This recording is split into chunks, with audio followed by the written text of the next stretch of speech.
Hello and welcome to the viewers of this video. This is the Orange Fan here, bringing you another entry for the episode Recap and Thoughts category. This video will be dedicated to the A segment of episode 23 of The Loud House, One of the Boys. We begin this segment in the kitchen of the Loud House, where Lincoln and Clyde are looking for something to eat in the refrigerator. Lincoln finds a jar of peanut butter, but some of his sisters who come into the kitchen complain about the way he eats it, and Lincoln grumbles how that's to be expected in the Loud House. Clyde questions why Lincoln would be frustrated about having 10 sisters, and Lincoln recounts some memories for Clyde, such as long bathroom lines, the sisters all shooting down his ideas for where they can go for fun and all wanting to go to the mall where he doesn't have fun, and meddling when he's about to hang out with Ronnie Ann. Clyde can see where Lincoln's coming from now, and Lincoln admits to his best friend that he sometimes wonders what life would be like with 10 brothers instead. Lisa happens to be in the kitchen at the time when Lincoln mentions that, and she also complains about how he eats peanut butter. Later on, it's nighttime, but when Lincoln wakes up in the middle of the night, he finds Lisa waiting for him to wake up. She says that she thought about Lincoln's wish and thinks that it can become a reality. She provides him with a wristwatch which can transport him to, she says, an alternate dimension, but some people argue it would be better to say alternate universe, so there's a debate of terminology there.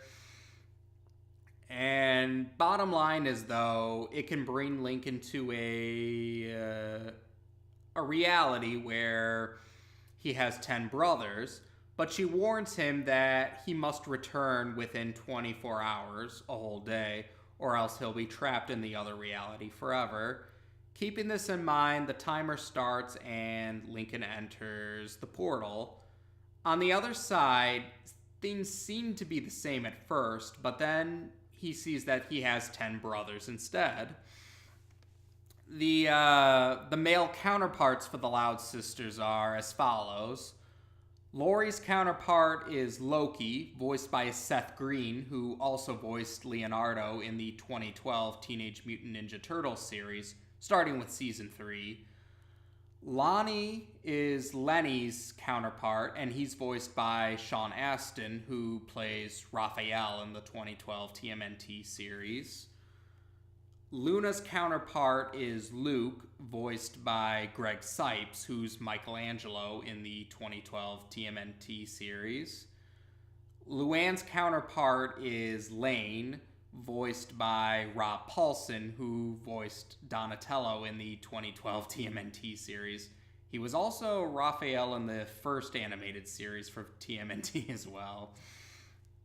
And then Lynn's counterpart actually is also called Lynn, because Lynn is a gender-neutral name. Lucy's counterpart is Lars. Lana's counterpart is Leaf. Lola's counterpart is Lex. Lisa's counterpart is Levi, and Lily's counterpart is Leon. Lynn and the younger half of the Loud Sisters, their male counterparts share the same voice artists as the Loud Sisters that they're the counterparts for. So that casting is still the same. All 10 of the Loud brothers tell Lincoln, actually, that they're preparing to go to Dairyland because it was his idea, actually. We don't actually get to see their experience there, but they all seem to have a fun time, and they all seem to indulge in the habits that Lincoln's sisters complained about earlier in the segment. They also all go to Gus's Games and Grub for some pizza. When they return home, we get to see the Loud parents of this reality, and they're the same gender and all. Lynn Sr. is still the dad, Rita is still the mom. The difference is that the parents' color schemes have been swapped for their outfits. So Lynn Sr.'s color scheme in Lincoln's reality is Rita's color scheme in this reality, and and the reverse for the Lynn Sr. of this reality and the Rita of Lincoln's original reality. Lincoln actually decides he wants to stay in this reality, and he tosses out the wristwatch that he received from Lisa. But when they're all heading to bed, Lincoln notices that his room is actually just a normal closet as it originally was before it became a room, and he ends up having the same room as Lynn and Lars. When the next day rolls around, though, Lincoln starts to see the unflattering qualities of the Loud brothers, and eventually he decides he wants to return to his own reality. But one of the brothers found the wristwatch, and they all want to play keep away with it regarding Lincoln. Eventually, though, Lincoln manages to distract them, and when they all dogpile Lynn Sr., and he's able to return to his own reality, but not before Lynn pantses him. But strangely, the room is dark, but even with the darkened room, something seems not quite the reality we're familiar with. Lincoln now has long hair and visible eyelashes, and the room looks traditionally feminine, but the Loud brothers are still present, and they seem to be acting nicer compared to just before Lincoln left.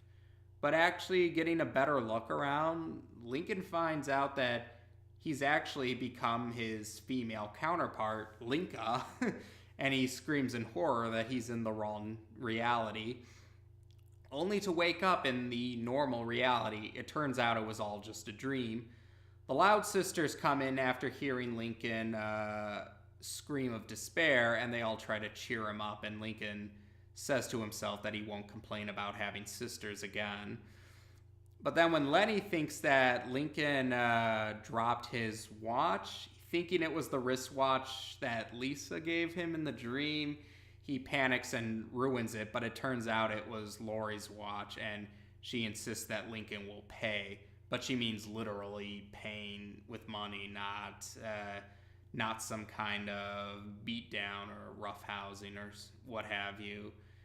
And the segment ends with Girlin pantsing Lincoln just as Boylan did in the dream.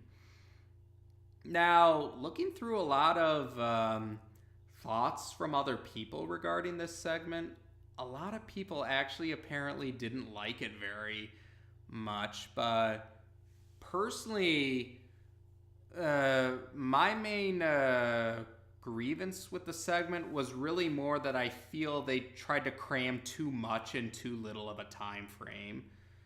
In other words, the idea of them exploring a different reality with opposite gender counterparts, that sounds like something that would have been better suited for a full episode, or an episode that was approximately a half hour, not a segment that only lasted approximately a quarter of an hour. Like, I see they tried to fit it in there. Like, they tried to show Lincoln's pros and cons with his sisters and his pros and cons with the brothers, but again, because of the small time frame, and especially because it's a large cast, it just felt like they couldn't really cover everything as well as they could have. And I feel that they could have I feel like, they should have had a full episode for this, so they could have explored it in greater detail than they did here, and that would have been a good thing, especially because of how this happened with some of the execution for certain things also did feel a little off. Like, when the sisters were shooting down Lincoln's ideas for where they can go for fun, one of them was Dairyland, which was really weird because half the Loud sisters like Dairyland, as we saw in intense debate.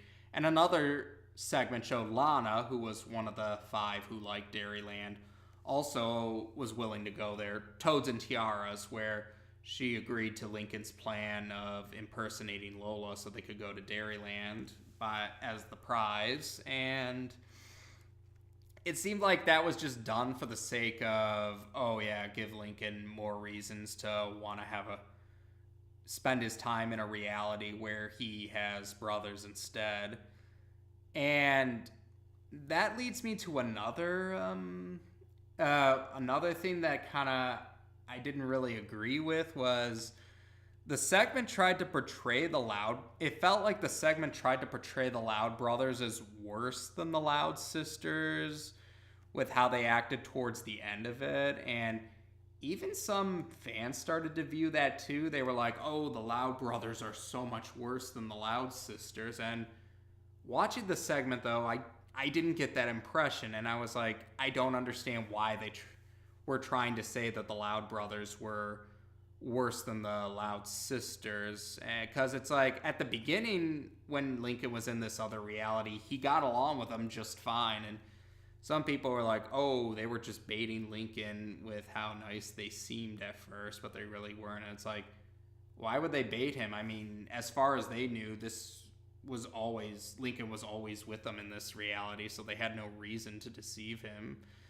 And even, when they weren't on good terms with Lincoln later, I mean, it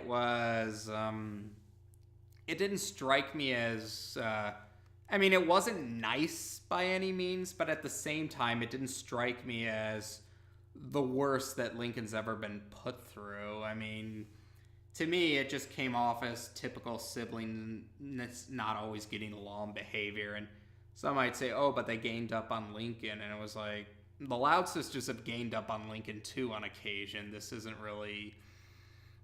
I mean, the way the Loud brothers acted at their worst didn't really seem any worse than it seemed pretty similar to some of the Loud sisters' interactions with Lincoln too, which was typical siblings not always getting along behavior. But another issue I took was the way some of the segment was presented. Like, they tried to... It felt like that the segment kind of downplayed or ignored the Loud sisters' less flattering qualities just to kind of make the Loud brothers look worse than them, and that felt very dishonest to me. Now, as I've said before, I do feel that the Loud sisters do get a worse reputation than they really deserve, and I'm all in favor of segments that show that the Loud sisters are not evil incarnate and that they are good people at heart but I think the way they did it here, though, that didn't really work out. It was just like they kind of ignored that the Loud sisters are capable of doing some questionable actions too. Like, I felt Sound of Silence, what they did there where they tricked Lincoln, like excessively tricked him just to get back at him for using the earplugs because he wanted time for some quiet time to himself.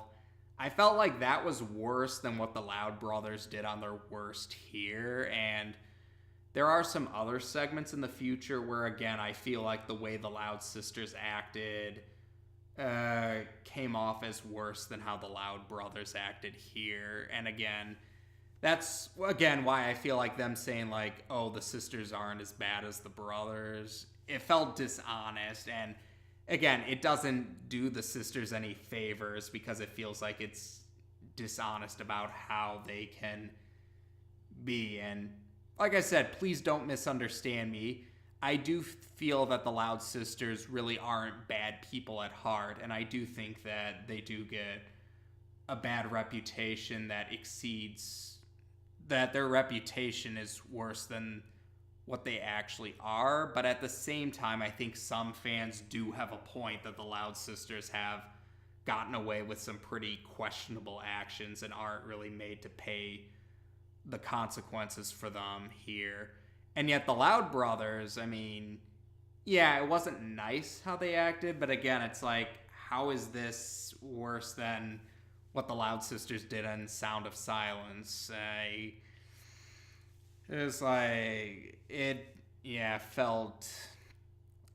didn't agree with that. And on the plus side, though, at least the fact that it was all Lincoln's dream, at least that could be used as an explanation for, oh, that's not the Loud brothers' actual personality. That was just part of Lincoln's bad dream. So if they ever do explore this story again, like if they explore this alternate reality concept again, at least we could have a reasonable explanation to show the Loud brothers as slightly differently. And it would be nice to see more of Linka and some of the other alternate gender, opposite gender counterparts like Clyde's or Bobby's or Ronnie Ann's and several other characters for that matter.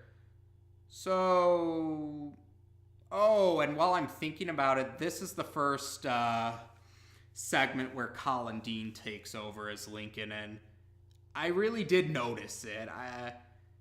To me, I felt that here, I felt he sounded a little too young. I felt like Lincoln sounded younger than 11, his actual age.